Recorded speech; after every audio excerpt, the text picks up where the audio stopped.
G'day, I'm Scott Sanders. Welcome to the Reach Australia podcast. Reach Australia has a vision to see thousands of healthy, evangelistic, multiplying churches across Australia. And we're pushing in this series into apprenticeships in church life. I've got Ben Pfahlert, the National Director from MTS, and James Hoey, who is the Victorian Partnerships Developer. And they're going to be talking today about the myths and going into the details of what's involved in a ministry apprenticeship.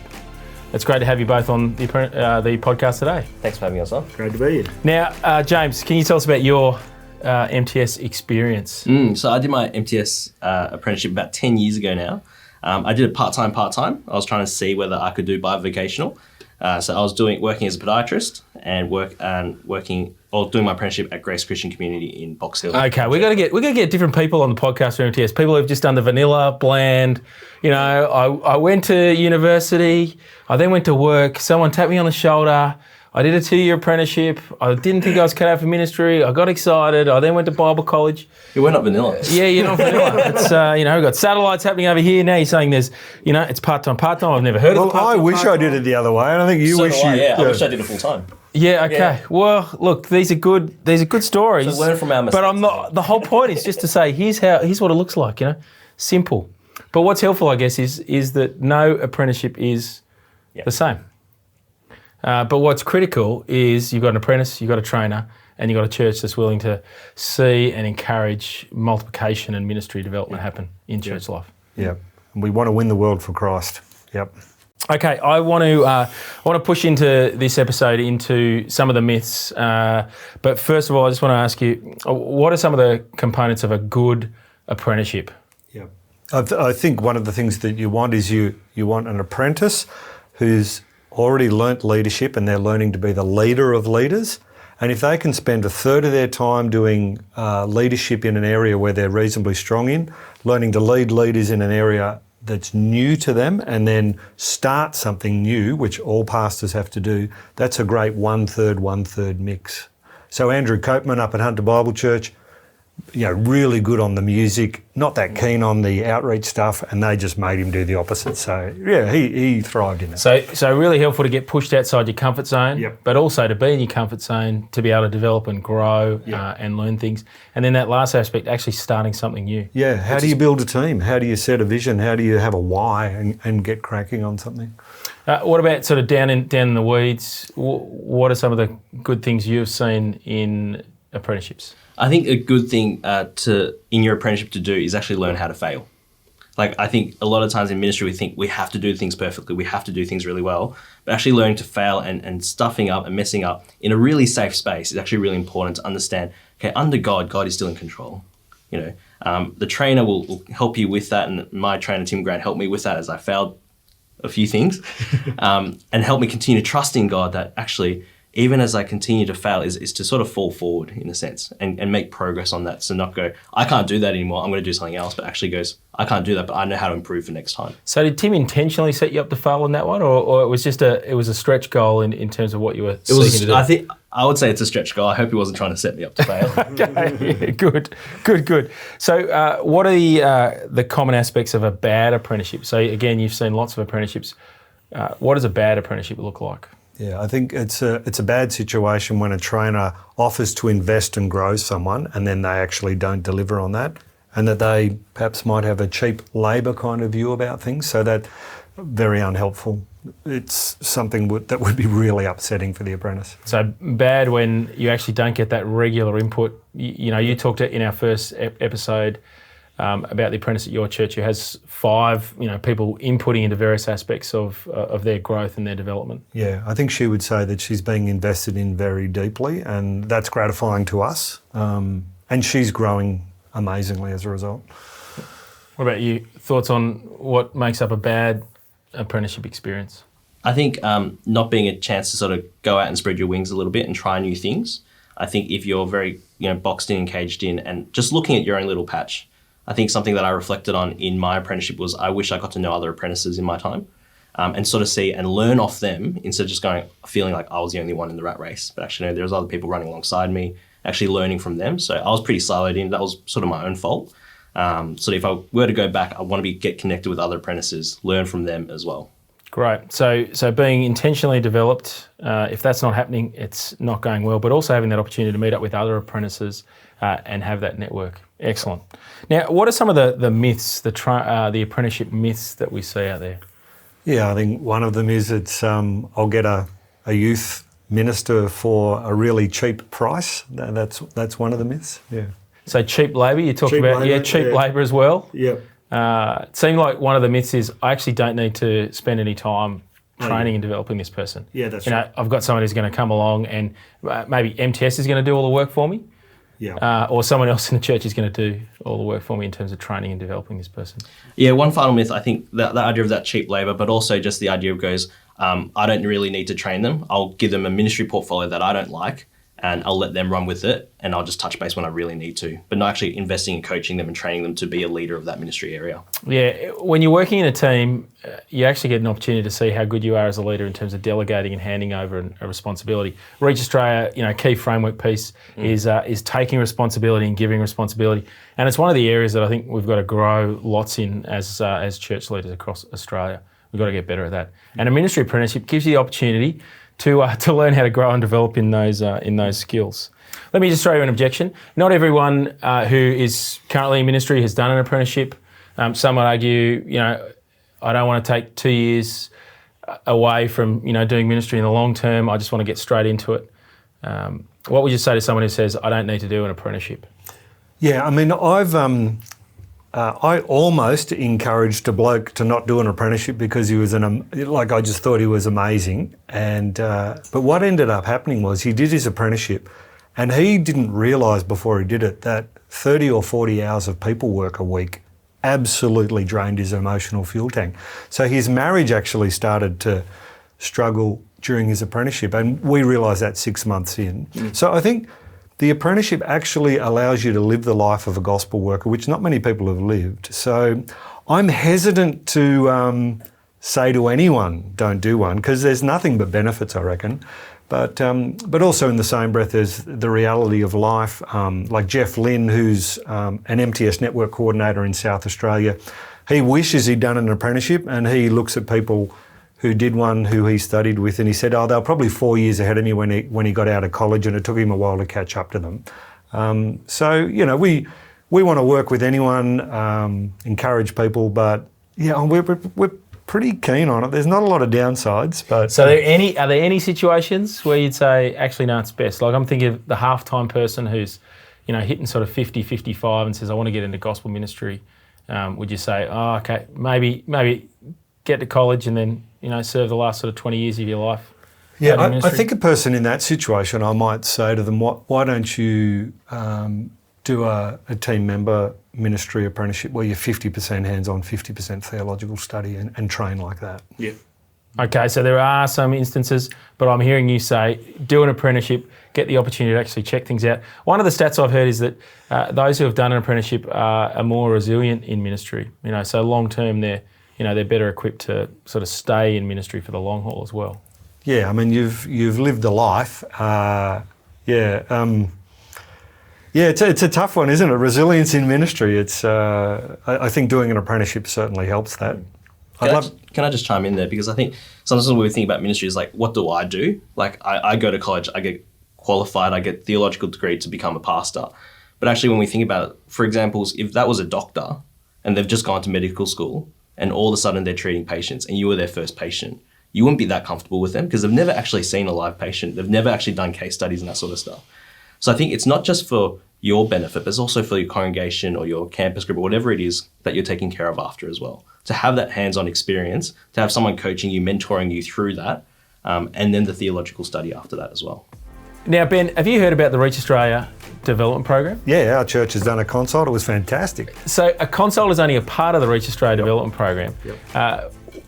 What we're trying to do over the 2 years of the Reach Australia Development Program is provide not only a consult, but provide 2 years of coaching for the church leader, give them a leadership cohort experience where they get a chance to learn together with other church leaders across Australia, and also get a whole bunch of development and content into their own leadership, leading themselves, leading their team, and then leading their churches as well.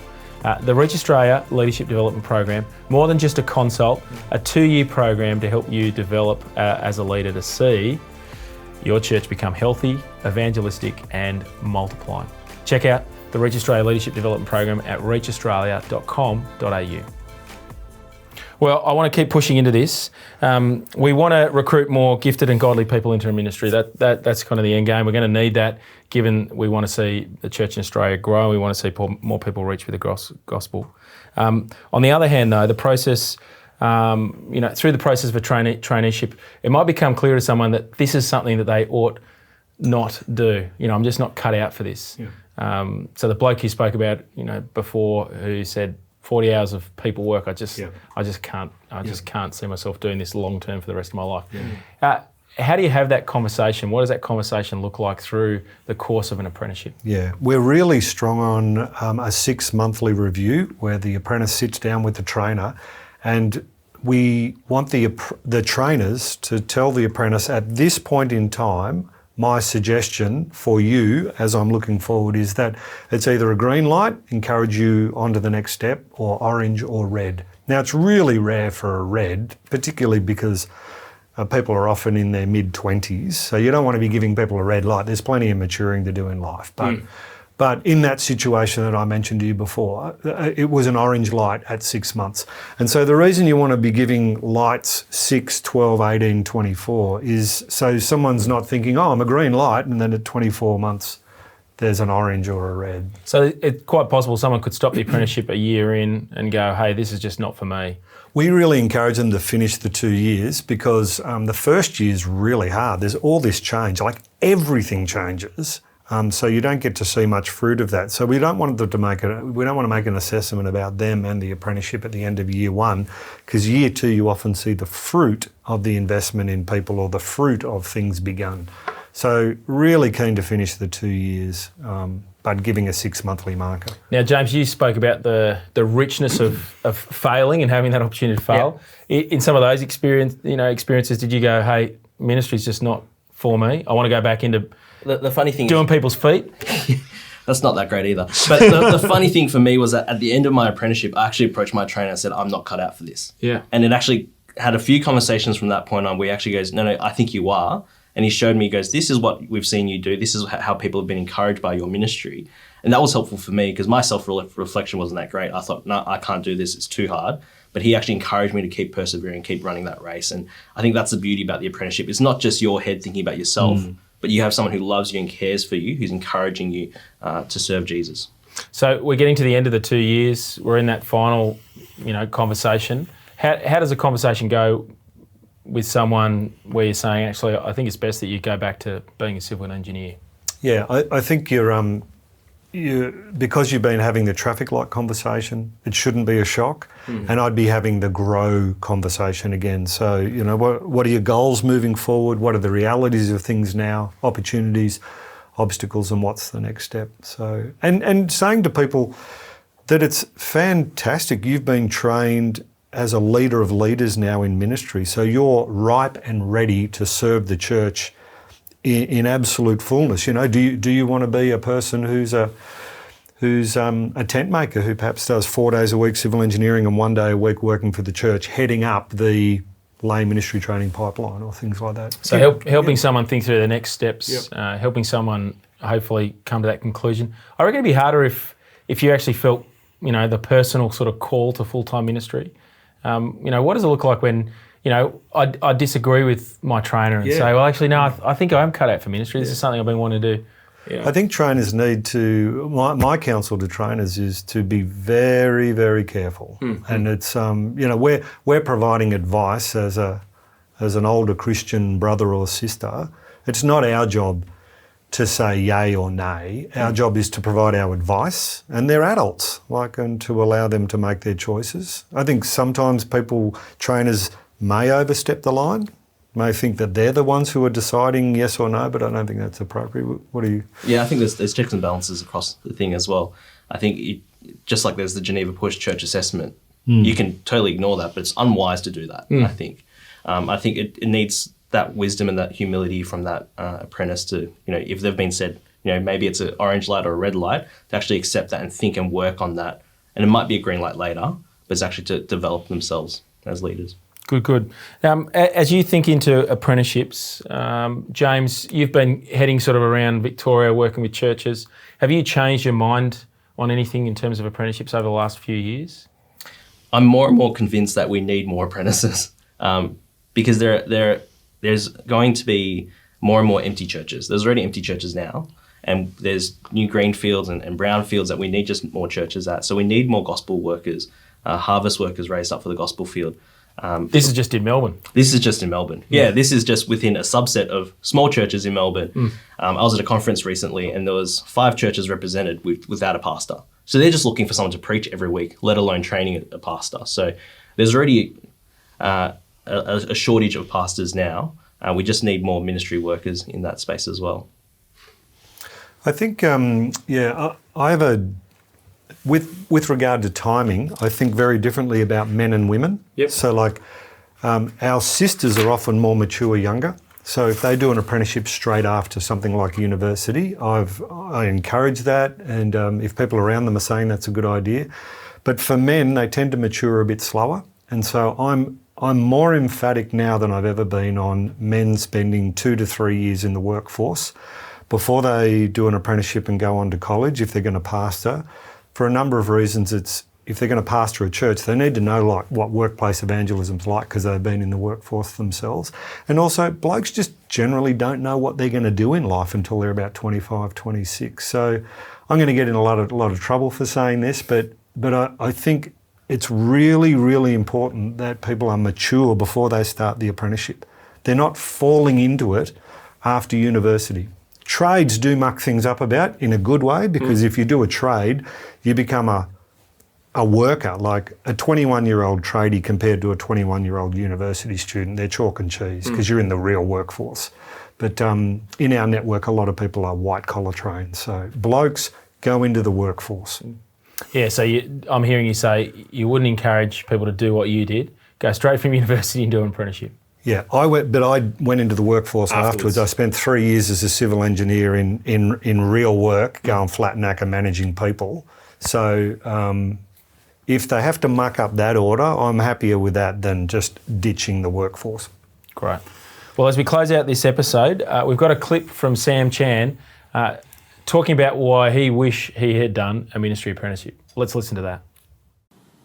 G'day, I'm Sam Chan. And if you're watching this, I'm guessing it's because you're a Christian. You're a child of God, you're loyal to Jesus, you have God's Spirit living in you right now. You're part of God's kingdom, you're part of God's family. And every day is a day where you're spreading God's love, mercy, and justice on this planet. But at the same time, you're wondering where God wants you next. How can you best serve God in His kingdom? But at the same time, you're worried at what you might have to give up, but you're also excited at where you might end up. Well, this video is just for you because I was where you were 20 or 30 years ago in my life. These days, I work with City Bible Forum as a public speaker. I get to write, blog, and be a public evangelist for City Bible Forum. I speak at high school chapels, I speak at conferences like Katoomba and Rice. I also get to speak to business people, doctors and lawyers in pubs, cafes and restaurants. So how did I get to where I am right now? So this is my story. I was born in Hong Kong, but I grew up in Australia and I lived the Asian dream. I studied hard in high school, I stayed out of trouble, and I got the marks I needed to get into full-time medicine at Sydney University. And I worked full-time as a doctor for about 4 years after that.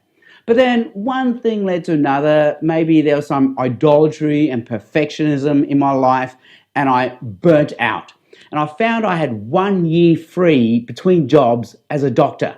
And I thought, why don't I spend that 1 year going to Bible college? Because I had studied the human body extensively, literally from head to toe. Why don't I do the same with the Bible? Because at the same time, I was serving God enthusiastically in my local church. West Sydney Chinese Christian Church in Strathfield, Sydney. I've been going there ever since I was a teenager. I was a loyal member. I was teaching Sunday school. I was leading the youth group. Later, I was leading the young adults group. And my pastor, very generously, very humbly, was also letting me preach regularly in the Sunday services. But I was finding out, you know what, I really don't know enough of the Bible to be preaching or teaching regularly from it. So I spent that 1 year going off to Bible college, and it was great. I studied the Bible, loved it. But at the end of that 1 year, I had to make a decision. Do I go back into full-time medicine, or do I now serve God in some sort of full-time preaching, teaching Christian ministry? Now, I firmly believe that we can serve God in our vocation. My dad was a doctor, and that's how he served God, because being a doctor freed him up to serve God in his local church. My brother is a hand surgeon, and when he works as a doctor, that is his worship to God. But for me, things were different because of my circumstances, my giftings, my aptitude, and I believe my calling. I felt called into a preaching, teaching ministry, and there was no way I could do full-time medicine and preaching and teaching at the same time.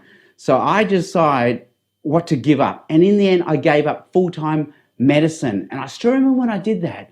It was the scariest moment of my life, but at the same time, I found a peace, a shalom, because this was God's calling for me, and I was exactly where God wanted me to be.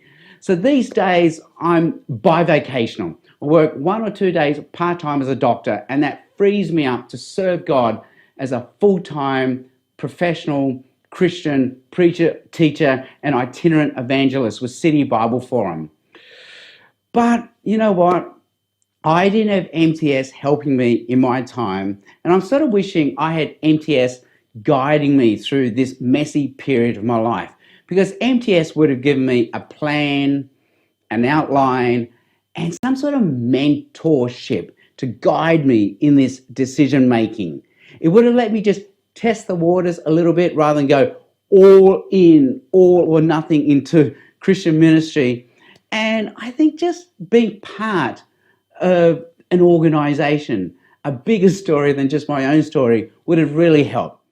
Well, that was really helpful to hear Sam talk about the importance of an apprenticeship and what he missed out on. Final words from you guys? I think I want to say something to the potential apprentices, people thinking about doing an apprenticeship. Learn to do stuff now. Talk to your pastor, get opportunities to lead Bible studies, kids group, all that sort of stuff. Because ministry doesn't start when you do your apprenticeship. Ministry starts now. Apprenticeship is part of that process in learning and developing as a leader. Great. And I'd say to trainers out there, like if you're thinking to yourself, this is going to be too costly, too troublesome, it's like having spiritual children. It's just such a joy. Like my past apprentices are people that I have such a deep affection for. I ran a dinner the other night on Thursday night, and my trainer, Gordon Cheng, 30 years later, is there at the dinner, barracking for me. It's just wonderful. Well, it's been good having you both on this podcast series. As I said in our last episode, if you want to find more about MTS, head along to the website mts.com.au. I'm Scott Sanders. Chat soon.